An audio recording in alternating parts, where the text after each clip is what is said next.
Welcome back to the podcast with me, Jonathan Puddle. This is episode number 45, where I interview Canadian church planter and entrepreneur, author, and all-around kind of Renaissance guy, Rohadi. You know you're cool when you go just by your first name. Anyway, this is a fun interview, continuing our discussion on how to be the church in a new era, issues for church leaders and pastors to consider as we engage the culture here 20 years almost into the 21st century. I hope you enjoy. Hey everybody, welcome back to the podcast with me, Jonathan Puddle. Thanks very much for joining me today.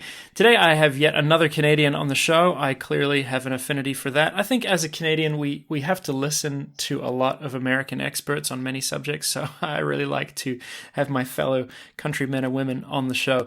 Today my guest is Rohadi. He is an author, speaker, church planter, and entrepreneur from Calgary. Calgary, right? Calgary. Yes.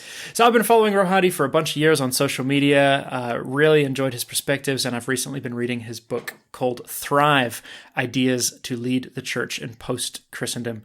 Welcome to the show, sir.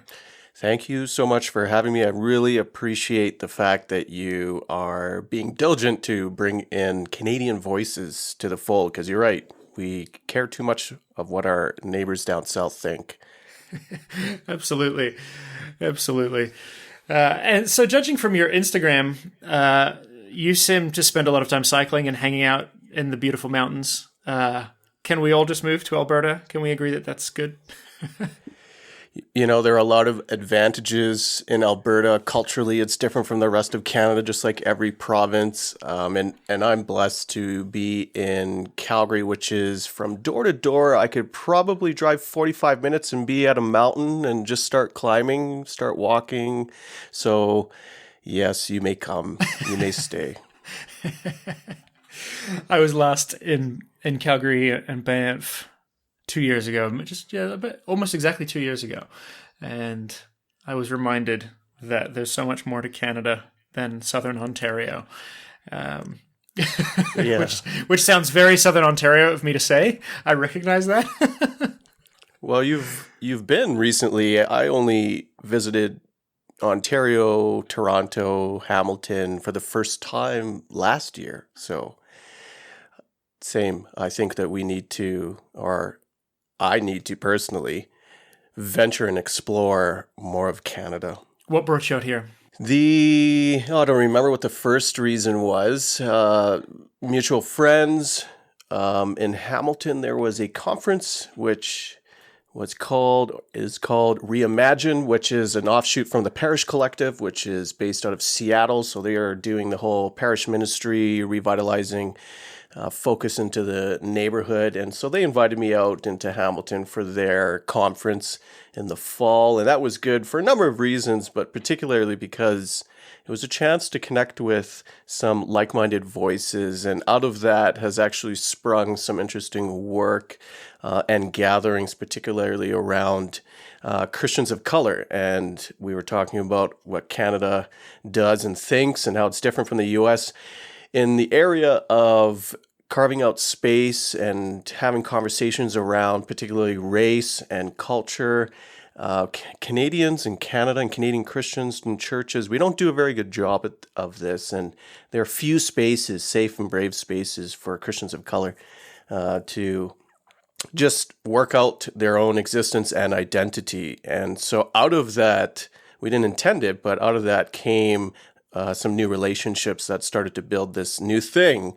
I don't know what it is entirely, but it's this thing. And it's been building momentum since October of last year. So that's exciting. So that was another reason why I came. Yeah, that's definitely good.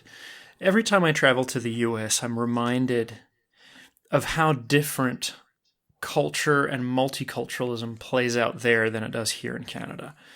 You know, I mean, I grew up in Toronto. Well, I grew up in New Zealand, but I grew up as well most of my teenage years in Toronto, and in a huge milieu of cultures. You know, in my high school, I was frequently the only white guy in my class, but that doesn't mean it. You see, when I go to the States, it's so often, at least what's visually represented, is really just two races. And that's painting in immensely broad strokes. But I find it so different here.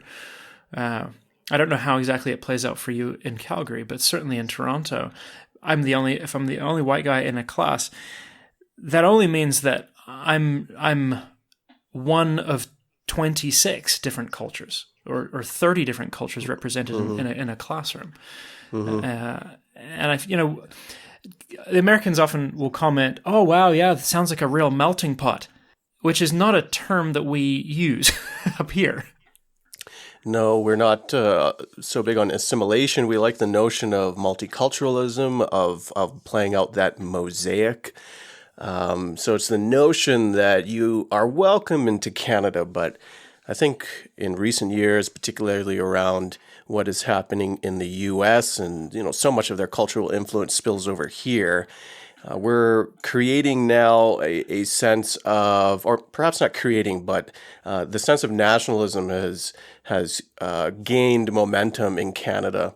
I remember a phone conversation with someone who lives in Toronto and used to live in Detroit, so he's an American, and he said, "I don't know how to deal with being in Canada. It's so different because at least in the U.S., I was visible. You didn't like me," and he's black, and he was talking about race interactions in the city of Detroit, and he said, "At least you would be acknowledged. You may not be liked, but you would be acknowledged. People would see you down the street. Maybe they'd walk to the other side of the street. But in Canada, here, I'm totally invisible." Now, I think that there are some cultural pieces to that, and Canadians being a little bit more shy, but it made me think of how we approach the issue of race and culture, and are we in fact pretending that there isn't a problem when there is?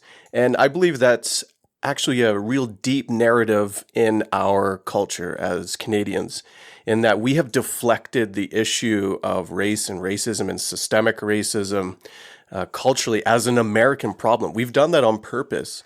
We've said, well, that's an American problem, but here in Canada, we don't do that. I mean, just look around. None of us are racist. We don't do racist things, so racism doesn't exist yet. Of course, we're not talking about what is sitting right in front of us. We're not talking about if the KKK is marching in the streets. We're talking about, more often than not, the system that is at play. What system is dominant, and what is the expectation for people who are newcomers to Canada, for example? Do you try to fit into dominant culture and lose a piece of yourself, or will you be welcomed and for your own identity and the things that make you you?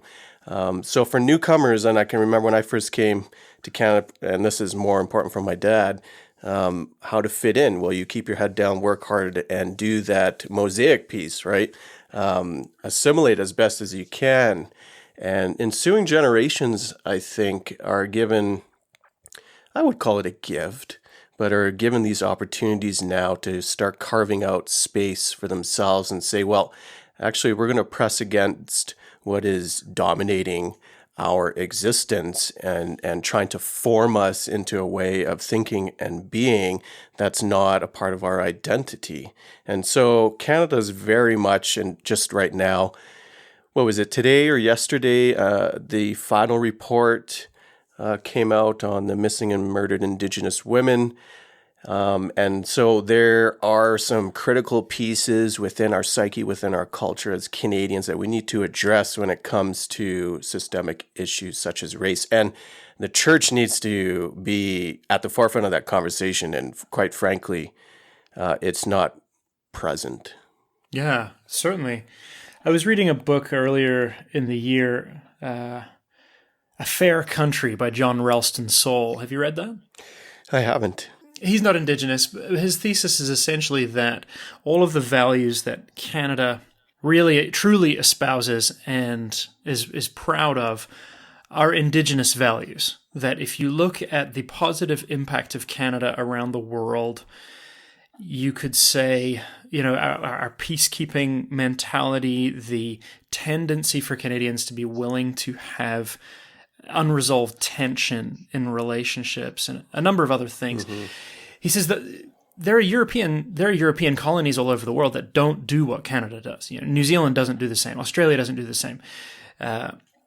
And he traces through history and through the land and through exploration and a bunch of things, essentially saying that Canada has, the Indigenous people had this bond that they had worked together, the circle, essentially, where there was room for everybody, and we could expand the circle to welcome newcomers, and it expanded the richness of who we are. And when the French came, the circle was expanded. And when the English came, the circle was expanded. And obviously, we know our history. At some point, the Europeans said, "Oh, this looks nice, I'll take it all." But the issue he posits that Canadians especially wrestle with today is that we have no idea of our own cultural identity. We look at the United States, we have one model. We look at Europe, we have one model. We like neither, but we have no other narrative. And largely because we do not listen to Indigenous narratives. And the more that we listen to Indigenous narratives, the more we'll actually find, oh, yeah, this sounds like the experiment that we've been trying here for 200 years. And the Indigenous people would say, that is because this land can only be lived in one way. And so much of what he was not in any way advocating for Judeo-Christian values, and certainly his understanding of Judeo-Christian values, he would have suggested were, in opposition to, I think, Indigenous worldview. But the more that I look at Christ and the inclusivity of the gospel, the more I do feel like, it's been co-opted by a European ideal or an American triumphalism that somehow the church does have to be involved in, like you said, leading the way in identity discussions. Yet, I feel like the church has such a terrible track record.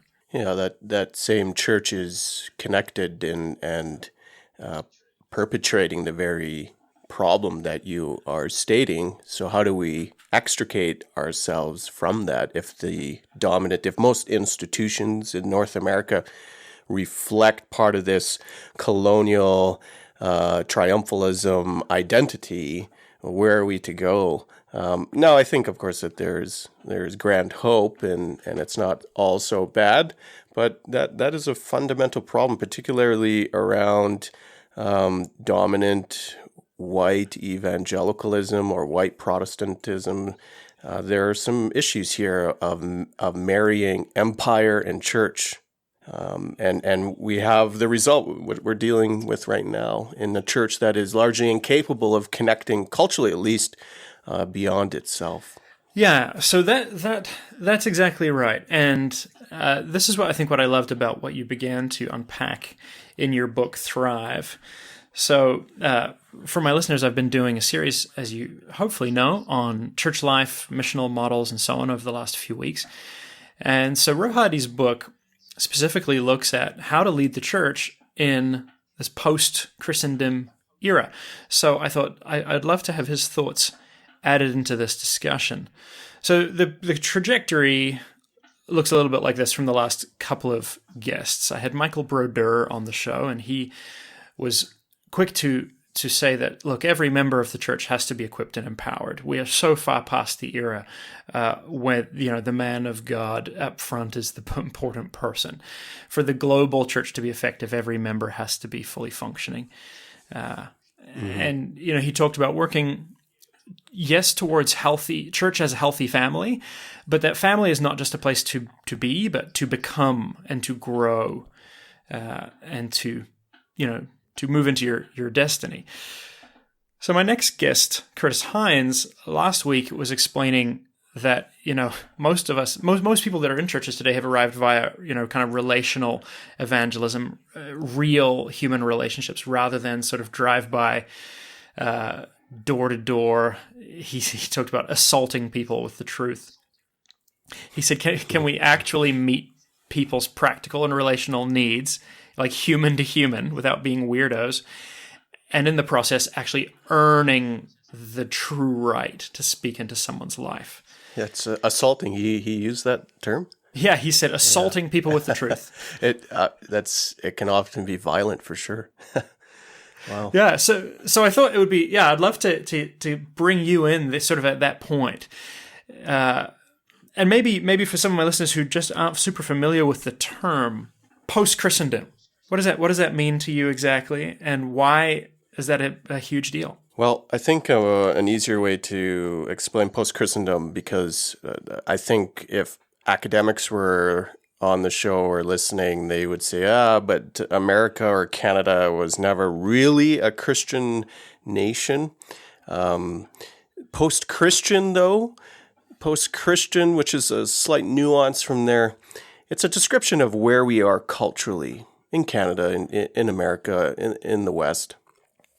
It's this notion that the church no longer has inherited privilege and say into the day-to-day lives of Canadians.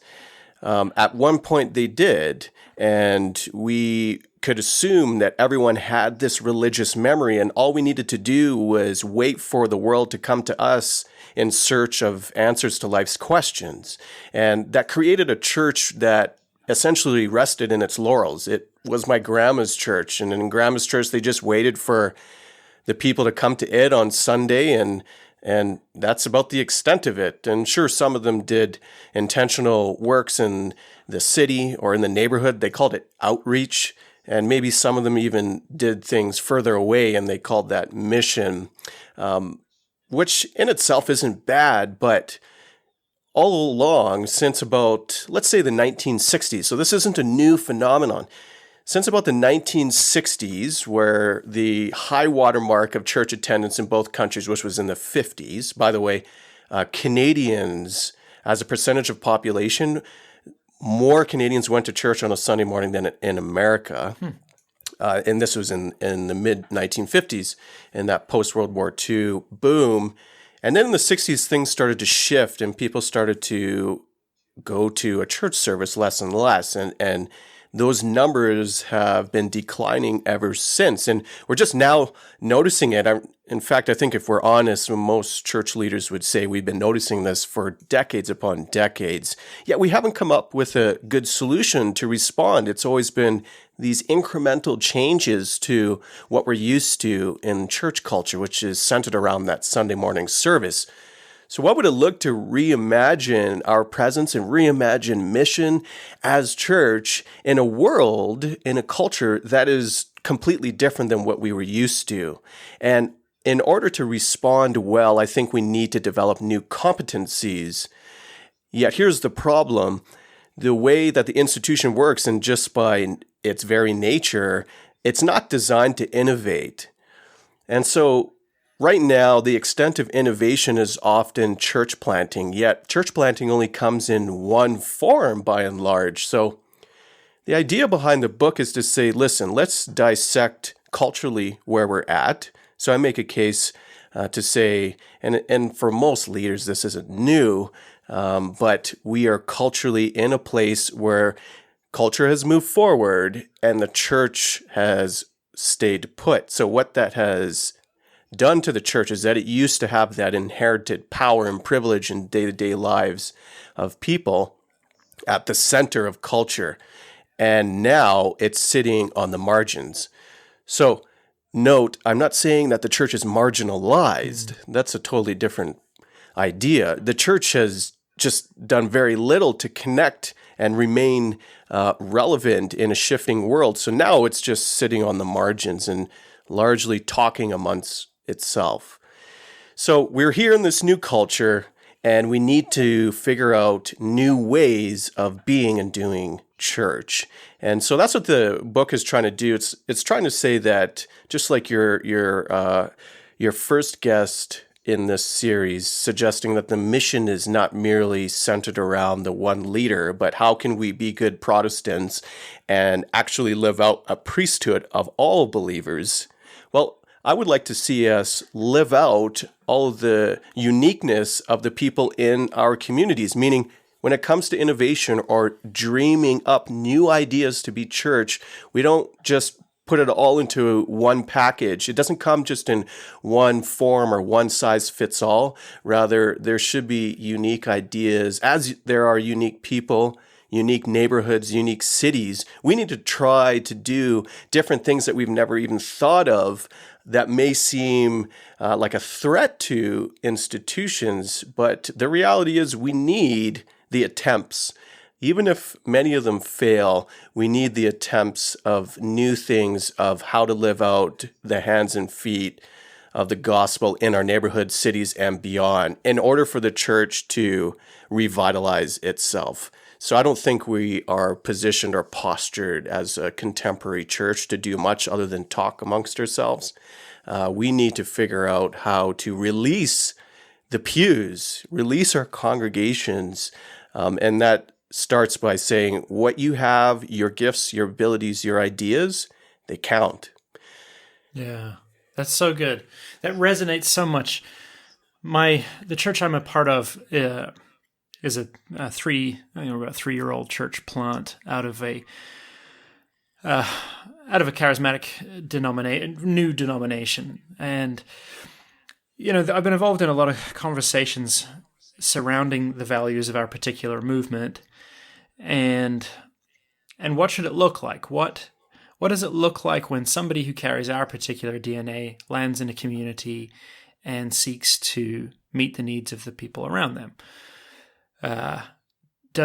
What are the rules that are important for us? Does it have to be does it have to grow into a Sunday morning meeting? Well, okay, why is that our first question?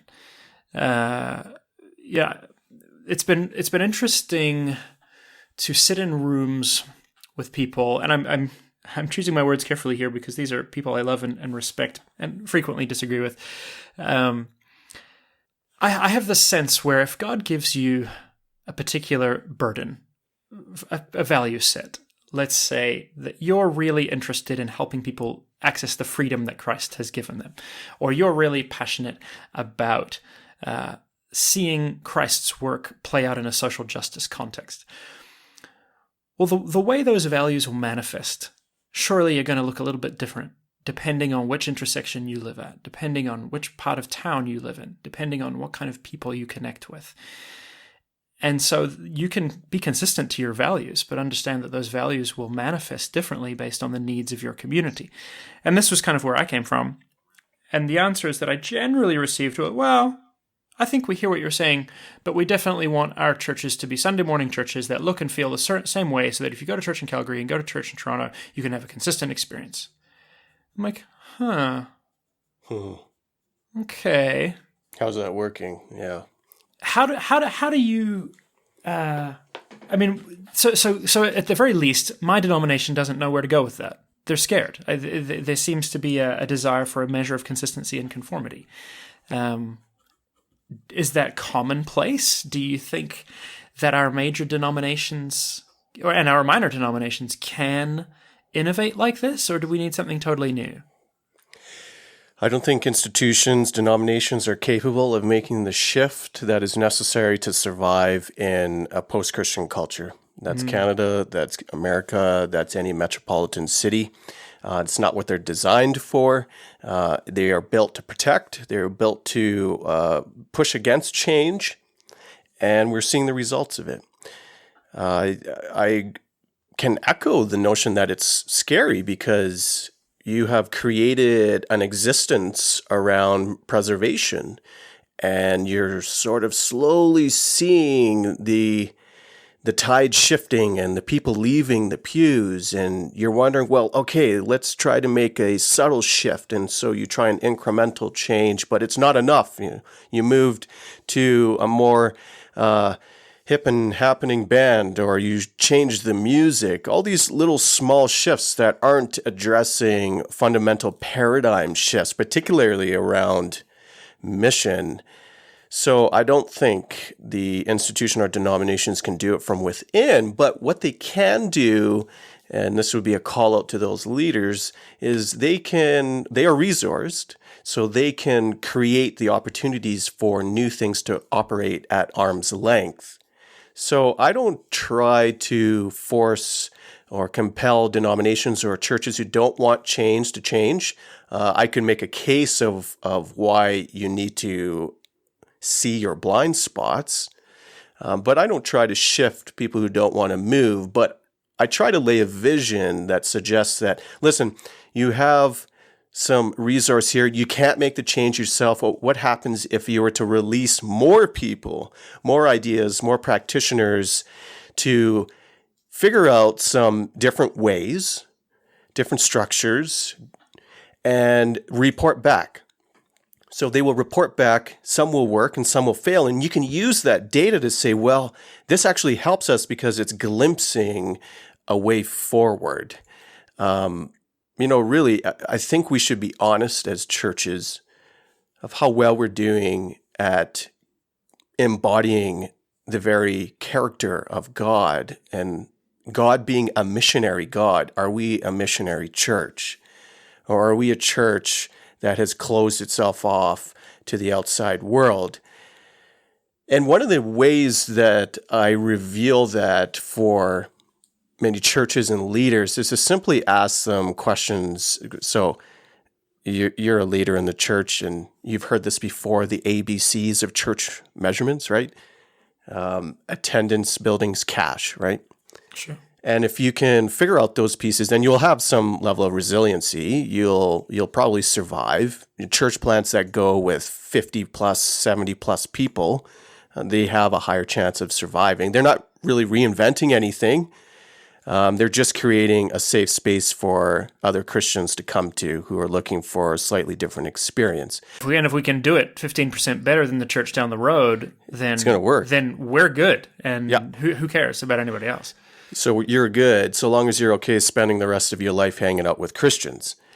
So if this is, and for a lot of leaders, I mean, that's the case. Like, how many friends do you have that aren't Christians? And are you spending any time outside of the church? And for leaders, at least, no. That's a tough one. We can't expect change in paradigms around mission if our leaders themselves can't make those shifts and are not embodying them themselves. So from the metric of ABCs, I say, okay, let's measure something. Since you have to measure, let's measure something else. Let's measure baptisms. But not just any baptism. So we know that baptisms in churches, they're kind of rare. Even in evangelical churches, they're kind of rare. But I'm looking for a very particular kind of baptism, because every time somebody's baptized, they share their testimony, right? So listen to those testimonies and what is revealed. And the reality is we tend to baptize our own people, and usually our own kids. Definitely. So we tend to baptize more often than not, and I've counted this in big churches. I counted them for my book, a couple big churches, and I went to their services as well to listen to the stories. So it's kind of empirical, not really. Someone could do some better research on this, but 90+% of the people we baptize are Christians, usually our kids. So that means there are very, very few, even in the biggest churches, of people being baptized who have a story that goes, I was lost, but now I'm found. Did not grow up in the church, didn't know Jesus, and I ventured with this couple in the church for 2 years or whatever it is, and now I'm going to be baptized, so help me God. That, I think, is a revelation to how well your church is connecting with people who don't look like it, in particular, non-Christians. Now, the number that we need to hit in order to look like that early church isn't that high, but I think that reveals to us whether or not we're honoring our calling as church to embody the kingdom call of joining God's unfolding hope in a neighborhood and city.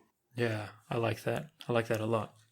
One of the things that I found interesting that you pointed out in your book was that the actual number of people who are committed atheists is very, very low. Mm-hmm. I've sat around meetings, where people are despairing the lack of influence of the church and how strong and aggressive the atheists are. Yeah. And it's always rung a little hollow for me. So when you were like, guys, like this is kind of nonsense. It is. Yeah. I was really pleased to So there's this, I mean, you frame it as an opportunity. You're like, look, the vast majority of people, whether they go to church or not, are interested in spirituality. Absolutely. And so the data for that, I'll have to look in the US, but the data for that in Canada updates every 10 years. And so it updates this year. So I need to go and check, and I'm going to post a blog post, look out for that on the data to see how much it changed. And my guess is it didn't. That usually in between 5 to 8% of Canadians, and it's about the same in the US, would check the box atheist when giving the choice in terms of religious affiliation.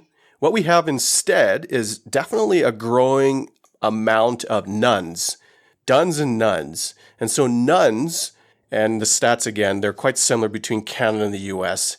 It's between 25 to 33% in Canada. And it's growing by about a point a year. So that means within a generation, half of all Canadians will check the box, no religious affiliation. So for some reason, evangelicals need a pariah. They need somebody to fight against. They need an us versus them, black versus white. And so if you are a Christian or an evangelical, the opposite must be you're an atheist. So if you don't go to church, you're an atheist. And that's the wrong distinction. The vast majority of people are those nuns and duns.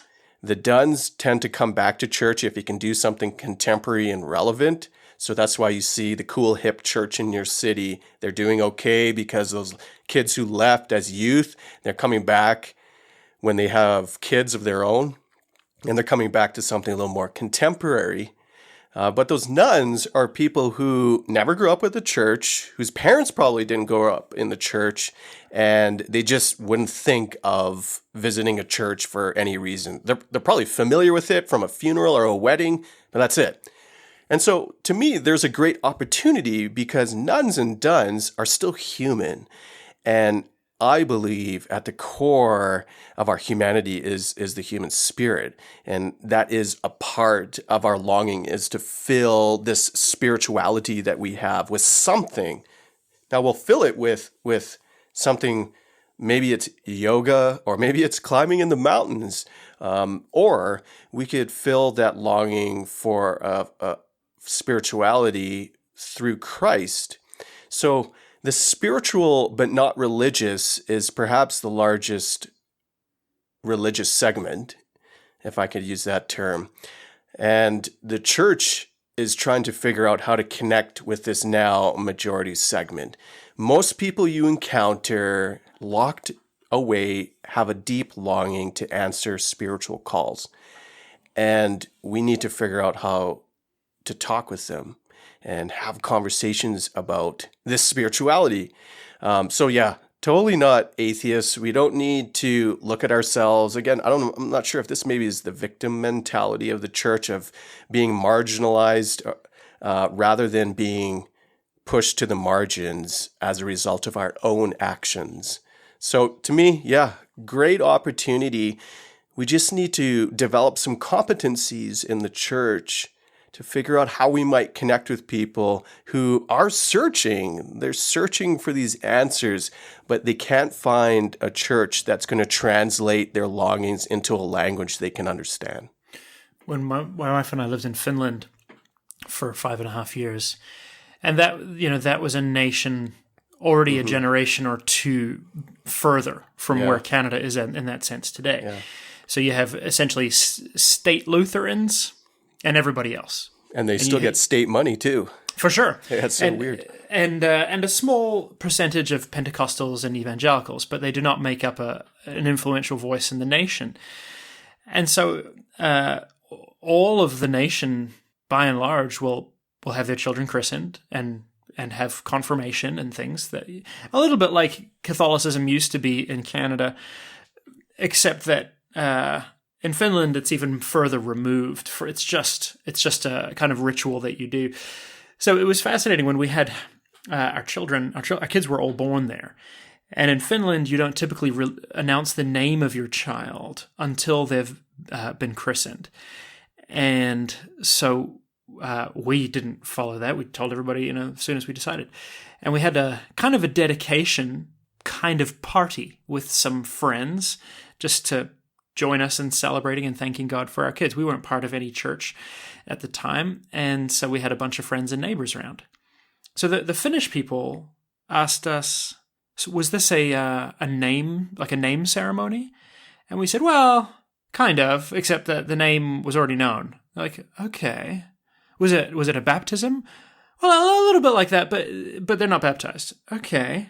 So are you church people? Well, we believe in Jesus, but we don't really go to church. Like, what is this? So can you explain yourself to me? And I said, well, I see Jesus hanging out with people and meeting the needs of the suffering and having fun and living life and like being the best version of a human being. And so that's kind of what we do. Mm-hmm. And my neighbor said, that's great theology, man.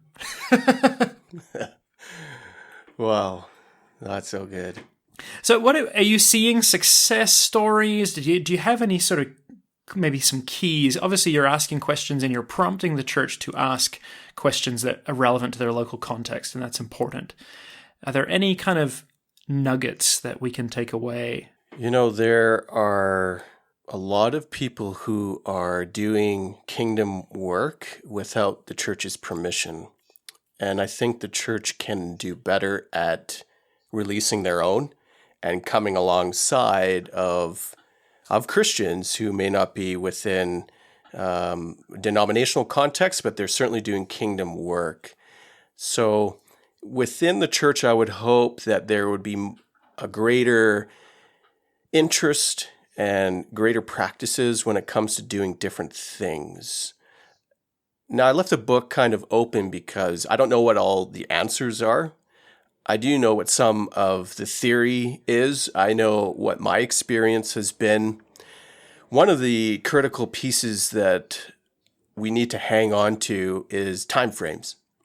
Posture and time frames. And so posture is we posture ourselves as community to look as though we are in fact doing the things that we're saying. So if we keep talking about mission, for example, then what we practice as community should be that which reflects mission. For example, a lot of churches talk about mission, yet in reality, when they gather, and most of the gathering times, what happens is that people sit and listen, they consume, and then they go off back to their lives. So we aren't modeling and posturing ourselves as a priesthood of believers on the move together.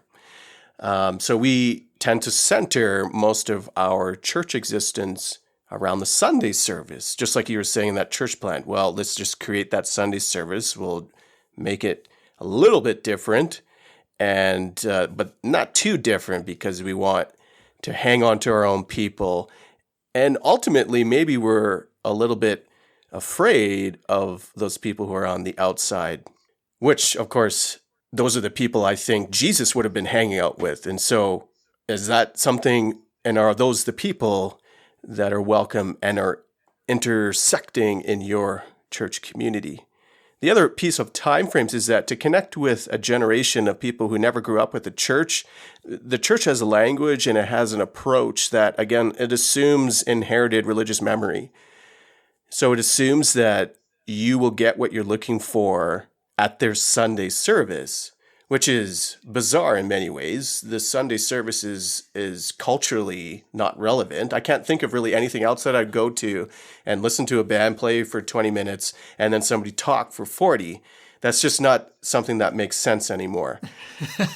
Now, it's been formed in us, so we value it, but that's definitely just for the already church people, which is fine. That's okay. But do we center all of our activity and resourcing to launch and run that Sunday service? Do we put all of our volunteer hours, limited volunteer hours, into running the programs and the Sunday service? And so those are questions to say, we're in a cultural age now where we need patience and timeframes that extend years, decades, and perhaps even generations. Does your church have a vision that extends into generations? Can we picture that far? And do we have the patience to sit and dwell in the midst of a community or neighborhood unto generations? And most churches, I think, would be stuck with that. And we kind of want the temporary solution, and we lack, I think culturally, and it's not just a church problem here, but we lack a capacity to dwell and set down roots and just stay in place and value that place. So time frames, I think, shift. We can't just have an altar call and then watch people dance down the aisle and then do a 12-week discipleship course and lo and behold, you're discipled and go rinse, wash, repeat. Doesn't work. And that baptism metric that I used earlier is the evidence that what we have is not working. So we need to try those different things. But unfortunately, when it comes to, well, show me, is it working? Show me, is it working? We need that patience that extends into decades if we want to see the fruits of this type of labor, especially in a post-Christian context. Unfortunately, many of the approaches in institutions, let's just use church planting as an example, they don't have patience for 10 years. If you're taking denominational or sending church money for 10 years, they run out of patience. That's not how it's been done before, and that's just not the paradigm that we have now. So there needs to be a shift in both the timeframes there, but also, okay, how do we fund something for 10 years if we're going to try something new? And of course, that opens the door to many other questions. So posture and timeframes are those pieces. And for established churches and for folks, I would say you would know, whether most folks who are listening now are part of church communities and you're kind of just dreaming of ways that you could do different things and you're waiting on the church to make some adjustments. And well, I have two suggestions. One is you can go and follow your calling without permission. Now, that doesn't mean go start your own thing. If you're in a good, loving community, do that within the context of that community. And then would you just celebrate the simple wins? We tend to try to reimagine too much. And perhaps all we have to do is confirm what is already happening and just sit with a couple of new ideas, even the smallest little shift, and sit with that and wait for that to transpire. And when you live it out, let's say it's canceling one service a month to go be present in the neighborhood, count that as a win and learn from it and move slowly. I think that's what established churches can do. They can move, albeit slowly, incrementally, but there are wins to be had there as well.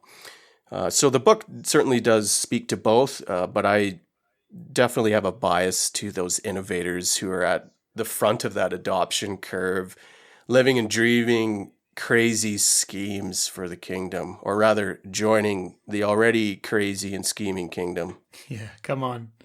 I love that. That's so inspiring. Everybody, you have Rohadi and my permission to go and do things without people's permission. Amen. How about that? Mm-hmm. Brother, would you pray for us as we wrap up? It would be my pleasure. Lord, we have been invited. Lord, you don't use us. Rather, you give us something better. The gifts and abilities you have granted us, they count in your unfolding kingdom, and you invite us. It's an invitation to participate in your unfolding hope, a hope that is so small that it is for us, in our homes, in our family.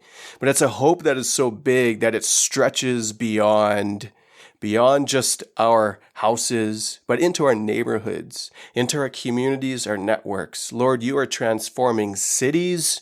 You're transforming provinces and states. You're transforming institutions, denominations, big and small churches. You're transforming countries. We pray for thy kingdom come, and may we be responsive and faithful, not to see some metric or number come to pass. Rather, Lord, you've placed in front of us one metric, one calling, and that's merely to go in faithfulness. So may we respond in faithfulness with what you have put in front of us, and the rest is up to you. Amen. Amen. Folks, if you'd like to learn more about Rohadi, you can find him at rohadi.com, rohadi.com. Check his book, Thrive. I've linked it in the show notes. Ideas to Lead the Church in Post-Christendom. You'll find the links to his website, to the book, and a few other things there. Thanks everybody for tuning in. We'll see you again soon. You've been listening to the podcast with me, Jonathan Puddle. Thank you so much for tuning in. I believe that life is meant to be lived abundantly and with great freedom. I believe that love is meant to be powerful and to accomplish things in our life and the lives of those around us. So I quit my job, I started podcasting, I write a blog, I'm on social media, and I would love your support. I try to keep all sponsorship out of this show so that the content and the goodness can make its way to you unimpeded. But it's a lot of work and it's a lot of time, and I've got mouths to feed. If you have enjoyed this, would you consider joining me on Patreon? I'm at patreon.com/Jonathan Puddle. You can also find me at jonathanpuddle.com, where I write articles and so on.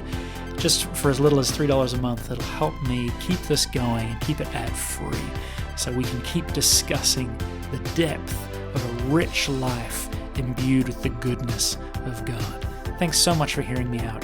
Make sure you subscribe to the podcast so you can tune in next week for another amazing guest. God bless you guys.